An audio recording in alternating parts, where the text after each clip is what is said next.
agar biz mana shu etapda ketaversak, o'zgarmasdan mana shu o'zgarishi mumkin. Inson o'zgarmaydigan insonni o'zi yo'q. Inson o'zgarishi mumkin qanaqadir bir udarlar olgandan keyin hayotda, yoki qanaqadir bir qattiq vaziyatlarni, og'ir vaziyatlarni boshidan o'tkazgandan keyin, yoki bir nimalarni yo'qotganidan keyin, katta yo'qotishlar bo'lganidan keyin, hayotida o'sha katta udarlar olgandan keyin hayotda o'shanda o'zgaradi inson, baribir o'zgaradi. Chunki dunyoga bizadan rivoj kerak, bizadan rivojlanish kerak bo'ladi. Shuning uchun o'sha udarlar, o'sha og'ir vaziyatlarni tortib olmasligimiz uchun vaqtida o'zgarish kerak, vaqtida o'zgartirish kerak. Har doim bizada imkoniyat, bizani miyamiz bo'lgandan keyin har doim bizada vaqt bor o'zgarishga. Har sekund bizlar uchun xizmat qiladi. Har bir daqiqamiz, mana shu vaqtimiz bizlar uchun xizmat qiladi-da aslida. Shuning uchun o'zgarishlarni hozir boshlash kerak, hozir anglash kerak. Har bir vaziyatni, har bir nima bermoqchi vaziyat, yoki mana shu holatda menga nima bermoqchi, yoki mana shu inson shu orqali menga nima demoqchi deyish orqali o'zimizga savol ko'proq savol berish kerak bo'ladi. Savol berilgan bor joyda har doim javob bo'ladi. Chunki miyani savollarimiz orqali uni uyg'ota olamizda, ongli etapga o'ta olamiz. Shuning uchun savol berish orqali, savol beraverishimiz orqali bizada anglash darajasi ketadi, boshlanadi, ongli yashash etapi boshlanadi. Shuning uchun agar Xudo ko'rib turganda yashayman desangiz, qalbim xotirjamligi uchun, hayotda sevgida yashayman desangiz, albatta ongni kengaytirish kerak, ongli pozitsiyaga o'tish kerak. O'sha udarlarni, menga udarlar kerak emas, ongli yashayman hayotda, chiroyli yashayman hayotda, hayotimni sifatli yashayman deb mana shu istakni o'zimizda uyg'otsak, bu uchun javobgarlik olish boshlanadi. Bundan keyin javobgarlik olish, mana shu vaziyatlar beriladi bizga.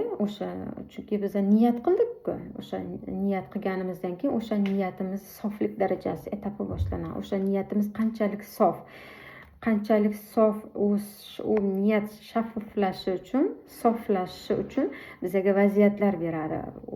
Bo'lmagan narsa ekan, xom xayol ekan, yoki bekorlarni aytibman, menga emas ekan degan o'sha gumonlarni chiroyli gumonga o'zgartirish, mana shu niyatimizni soflashtirish ham bizning qo'limizda hisoblanadi. Va mana shu niyatimizni sofligini, mana shu niyatlarimiz orqasida turib bera olsak, o'zimiz uchun turib bera olsak, yo'q, menga o'sha etap kerak, menga shu daraja kerak, men hayotimni bundan keyin, men misol 36ga kirgan bo'lsam, men 36 yoshimdan keyingi hayotim sifat uchun javobgarlik olaman, men sifatli hayot tarzida yashayman deb niyat qilib, mana shu niyatimni soflashtirish uchun menga vaziyatlar beriladi. Vaziyatlarimda ham o'sha niyatimning orqasida turib bera olishim uchun, chiroyli gumonda bo'la olishim uchun, har doim shu niyatimning orqasidan keta olishim uchun, mana shu vaziyatlardan chiroyli o'ta olishim uchun, Xudoyimning sevgisini, shu vaziyatlari Xudoyimning sevgisi deb qabul qilib yurib keta olishim uchun mani niyatim soflashib boraveradi. O'sha javobgarlik, o'sha olib bo'laman, o'sha vaziyatlar orqali shu niyatim uchun javobgarlik olgan hisoblanaman. Va o'sha asta-sekin o'zimni shu negativlarimni mana shu tariqa ishlashim, chiroyli gumon qilib, har bir ichki jarayonlarimda ham chiroyli gumonlar qilishim orqali, o'zim bilan o'zim kelishishim orqali, hozir va shu yerda yashay olishim orqali ham mandan shu energiyamni evaziga manda yana ham ertangi kunim bundan ham energichni boshlanadi. Chunki men bugun o'sha ertangi kunimni sifatli yashashim uchun javobgarlik men bugun oldim, men bugun harakat qildim. Ertangi kunim mana shu niyatimga yarasha, mana shu bugun yashay olganimga yarasha, mana shu darajamdan sal yana ham yuqoriroq darajada kelishni boshlaydi. Bu etap rivojlanish mana shu hisoblanadi. va shuning natijasida manda Xudo bilan bog'lanish, har doim u bilan gaplashib tura olish, har doim u bilan muloqotga kirishish, har doim undan so'rab harakat qilish, har doim uning uchun qilish manda mana shu Xudo ko'rib turganda yashash etapi bo'ladi. Shuning uchun hech qachon rivojlanishdan qo'rqmaslik kerak. Hech qachon niyat qilib niyatimizdan tark etmasligimiz kerak. Niyatlar, maqsadlar, orzular bu Xudoyimdan bizlarga kelayotgan maktublar hisoblanadi. Xudoyimning maktublari hisoblanadi. Ularni shunchaki olib o'qishimiz kerak bo'ladi. Ularni shunchaki ochib o'qishimiz kerak bo'ladi. Menga kerakmi? Mana shu bekorga ko'nglimga solinmadi-ku. Demak, menda bor. Har bir bizni ko'nglimizga solingan har bir niyat, istak bizni bu bizni energetik poliyamizda bor degani. Faqat biza u uchun javobgarlik ola olsak, faqat biz uning uchun chiroyli niyatimizni sof qila olsak, o'sha niyatimizni, maqsadimiz orqasidan turib bera olsak, ular mana shu chiroyli gumon qilib qabul qilishimiz orqali bizda boyagi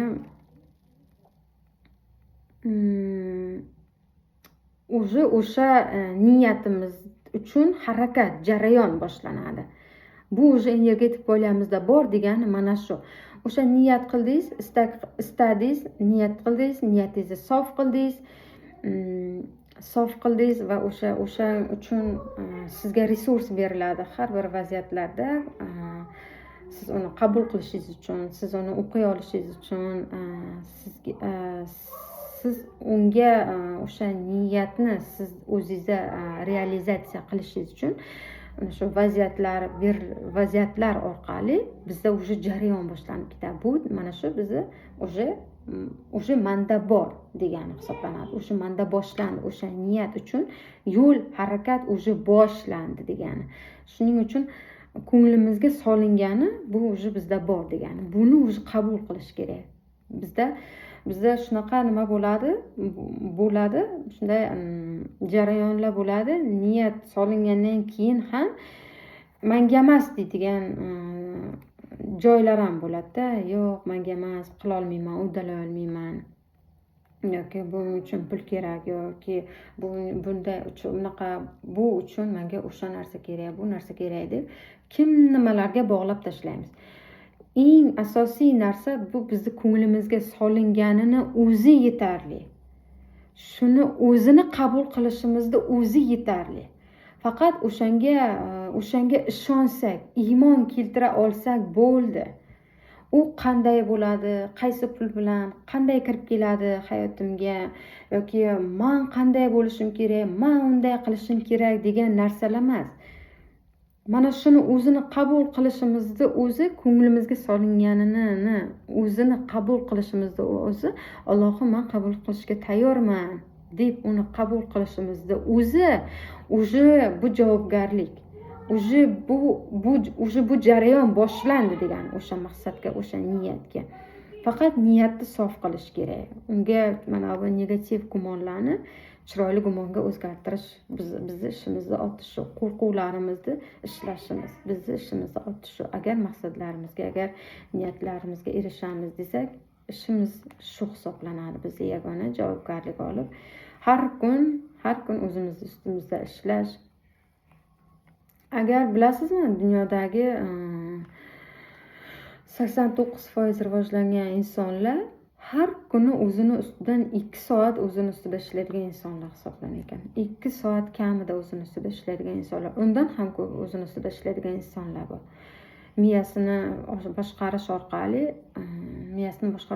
orqali kun sayin miyasini ishlatish orqali ham o'zini ustida ishlayotgan insonlar, bir umr ishlayotgan insonlar ham bor. Biz hali boshqa darajadamiz. Biz hali o'sha ko'nglimizga solinganini o'zidan voz kechamiz, unga iymon keltira olmaymiz. Biz axir musulmon-ku. Biz musulmonlik bu iymon deb hisoblanadi. Qani bizda o'sha iymon, qani o'sha bizda kuch, o'sha kuchimizdan, o'sha iymonimiz bizning kuchimiz, o'shandan foydalanishimiz. bizda dinimiz judayam kuchli din hisoblanadi. Qani o'sha kuch? Qayerga ketdi? Biz ota bobolarimiz kimlar edi? Nimaga ular kabi bo'la olmaymiz? Bizda ham o'sha kuch bor. Ular bo'lgan-ku, bizda ajdodlarimizda kuchlilar bo'lgan-ku. Nimaga biz bo'la olmaymiz? Shuning uchun biz foydalanishimiz kerak o'sha kuchimizdan, o'sha bizga berilgan quvvatimizdan. Bizga berilayotgan har bir vaziyat bizda resursimizni ochishga xizmat qiladi-da aslida. Shuning uchun o'sha resursimizdan foydalanishimiz vaqti keldi deyman. Biz mana bu yevropalikka berilgan ular boy yoki amerikalikka berilgan yoki ular boy yoki ularda sharoit bor, ularda imkoniyat bor. Bizda ham bor imkoniyat. Bizda ham bor o'sha sharoit. Faqat foydalanishimiz kerak xolos. U foydalanishimiz bizani mana bu Xudo berib qo'ygan miyamiz. Mana shu eng katta imkoniyatimiz, shundan foydalana olish. Ular o'sha yevropaliklar, o'sha amerikaliklar ham shundan foydalangani uchun shu darajada o'zi aslida. E'tiborli bo'lsangiz.